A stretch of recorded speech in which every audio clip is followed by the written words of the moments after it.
document, release and transfer, whether it is coming to us or not, that you can see in the finance. Your finance will be able to see in the, they have to log into the S4 HANA system, and they have to see whether in the FB03 transaction that document has been posted or not. Okay, so this is the actual overall end-to-end scenario, whether it is an on-premise payroll or it is an EC payroll. Okay, so finance posting, it will be looking like this. Okay, any question? Because I know, understand it's a very huge topic, yeah, but it took, I'm going to take time on this. Yeah, because whenever I was doing for the first time, it took around at least 1 month to understand the entire topic. And in the last project also, I have learned few topics like related to, I forgot, because after a long time I worked on IDOC and all this IDOC administration, all this port configuration, distribution model. Again, I had to refresh. Okay, so I have to understand this topic again. Okay, so otherwise it is not very difficult. If you are having a help from a technical consultant or integration consultant, they will be doing all this activity. Only thing is, you will be doing the testing part, whether it is posting properly or not. Okay, so once this activity has been done, so then there is something called pre-DME and DME. So as I was mentioning, so pre-DME is actually what happens. So data, whenever you are doing this processing of the finance posting is done and all, there are two steps. One is the pre-DME. There is a separate program for that. Okay, so in this program, what we do, so all this bank transfer. Okay, so between your pre-DME and DME, that I will be again showing the system so that you will be able to understand. So this is how a typical DME program will be looking like. Okay, pre-DME program. Okay, so it looks very similar to a payroll program. Okay, once you have run, so the output will be looking like this. Okay, so once you run the DME program, after pre-DME, you have to run the DME program. So it will say, this is the final output DME program. Then you will send this bank transfer file to the respective bank, or if it is connected to directly online, the bank will be receiving this output. Like, this is the total amount to be paid to those particular organizations for this individual employees. They will be getting this list, and they will be preparing those document and all. And accordingly, your employee will be paid those respective amount. Okay. Only simple thing is you have to run this program pre-DME, and once pre-DME is done, then DME program will be run. So this is the concept of how this pre-DME the architecture. Okay. Once you run this pre-DME program, there can be different scenarios. Like when you are after transferring the file, mostly these days nobody is doing this printing of checks and all. Mostly people do it by bank transfer. Automatically those transactions will be credited to the employees and all. Otherwise, there is an option also for check printing.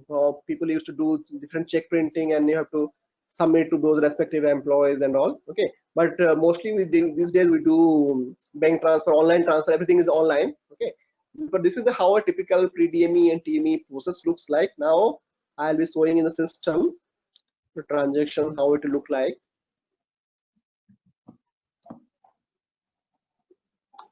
Sorry, SPRO. So I think it is not in SPRO, just in user access. Actually, it is an SAP UG access, not SPRO, because it's a transaction. So we don't. There's no configuration in the back end. Not much. I will tell you what are the configurations are there. So only one-time setting you have to do. Only nothing much. Oh, okay. Just a minute. Let me know. Yeah. Actually, the session timeout is very slow. Yeah. Less here, so for reason it is getting logged out. Payroll 3, then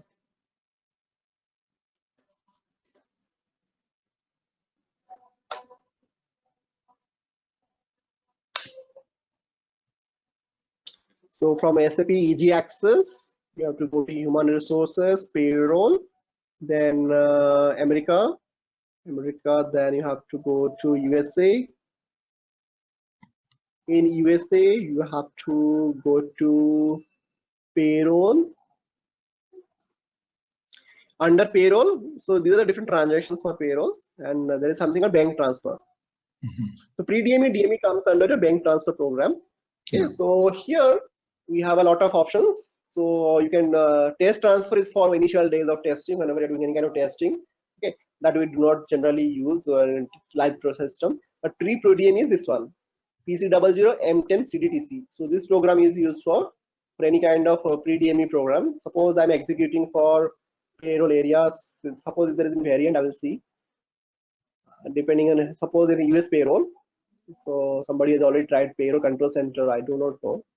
So let's see. I'll execute it.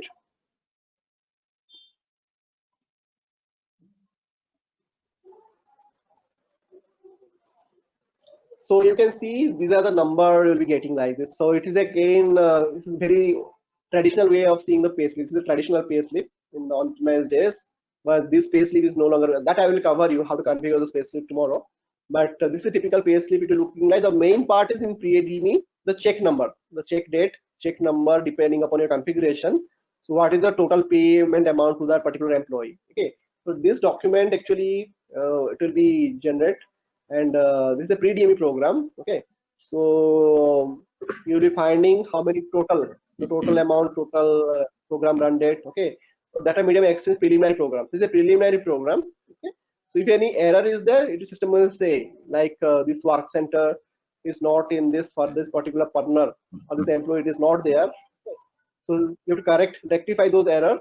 Okay. So once your error has been rectified, then you have to run this DME program. Okay. So like next one, create DME, that is a PC00M10 underscore FFOT. Okay. So again, this program will be vary from your country to country. Like the program will remain the same, but the transaction code, like for India, it will be M40. Like the Molga is 40 for India. For US, it is 10. Okay, so for that reason, it's M10. Okay. So if I run this DME program, it looks very similar to that. But thing is, you have additional print control. Okay, like Data Medium Exchange, print, payment, advice notes. If it is really required, then you can choose the printer and you can choose the print immediately. Okay, but that is the old way of doing. But if it is not required directly from the system, it will go.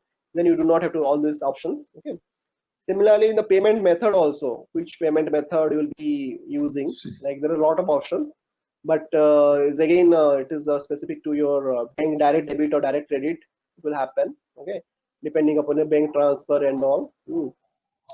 Then another thing is here this house bank. Okay, so house bank actually it is a finance configuration. So at present you will see there are a lot of house bank which is configured. Okay, depending upon your country and pin code, this will be configured.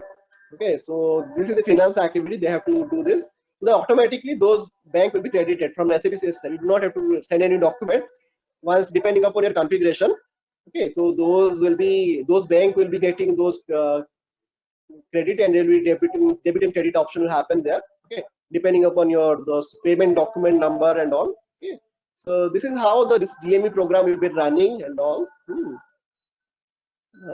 This is regarding this.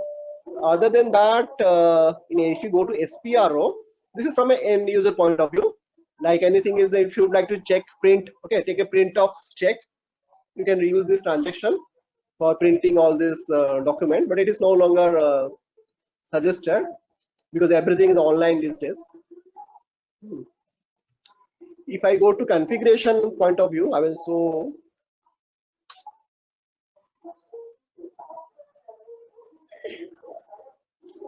If I go inside this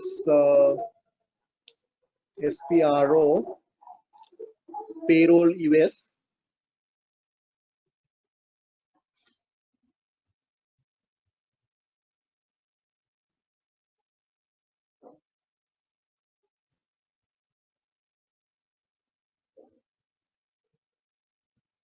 payroll US. So then next is your inside this electronic fund transfer EFT. What this one is there. Then so here you can see pre-notification direct deposit DME, like direct deposit Data Medium Exchange. Okay, so here inside this there are some check here, like checkpoint. If you'd like to do enable printing of zero net check, suppose any check if somebody is not paid at all, whether you would like to check those, set up this housing bank. Okay, so in the preliminary program, the options which we are seeing, right, those house bank configuration. Suppose there is a new bank in your area. Okay, so that you have to capture this depending upon your company code. Okay, your company is all of your salary is configured into that particular area. Suppose this is the example. Actually, this is my city where actually I am living now. Somebody has configured that Gurgaon. So okay. So you can see any you can also configure whatever depending upon your city, company code and all. Okay, so if you go inside of that bank key, house bank, actually they call it house bank. That means that house bank belongs to, it is your company specific. Okay, so if you go inside this, then for that house bank you have to go inside this bank account. So I have not configured any house bank. Even if I have declared the company code and all, I have to just go here and I have to decide which is my house bank. But again, this is again the configuration on the finance side. Still, if you have an authority, then you can configure it. Say what is this bank for? Yeah, so this bank means suppose for your organization, so you're tied up with 3 different banks. Okay, and an employee has been given a option that which bank they would like to go with. Okay, so whenever your finance posting is done, your salary for those, say out of 200 people, 100 people's salary will be credited or they will be paid from Citibank. Okay, so suppose then I will decide that configuring that particular bank details, Citibank, and this is my bank country. Suppose I'm choosing US for my specific reason, okay, or specific location, let's say. But this configuration you will not be doing. Mostly this will be done by your finance people. But for your understanding, I'm just telling it. I think there something option is not there. I'll just putting a random one. Any of this. So here bank key means every bank will be having those specific depending upon your zip code and all. Okay, they will be having this bank number, this house, your branch number, everything. So I'm not able to do this because some configuration is missing. But this, once it is maintained, so you will be having your salary will be processed. It will go DME. After DME program is run, that bank will be notified. Okay, after that bank has been notified, then they will be giving those salary, means to those respective employees who have the account with that particular bank. Suppose I'm having account with Citibank. Okay, so then I'll be getting my salary from the Citibank. Okay, as per the notification which is given by my employer. Okay? That is the only purpose here whenever you are doing this configuration. Otherwise, this configuration will be done by the finance person. Okay, so this bank configuration and this pre-DME related stuff. Okay, so this is a prerequisite whenever you are doing this configuration. Okay, and other than that, nothing else here. If you see, let me go back. Going back to the main system also, it is a challenge here. I'm not comfortable. I can't see the screen. I can't see the menu. Cancel it here. Okay. Yeah. So let's cancel it. Yeah, now I came back to the main screen. So in this way, you have to connect your house bank to the specific bank account. And accordingly, your salary will be credited or debited accordingly.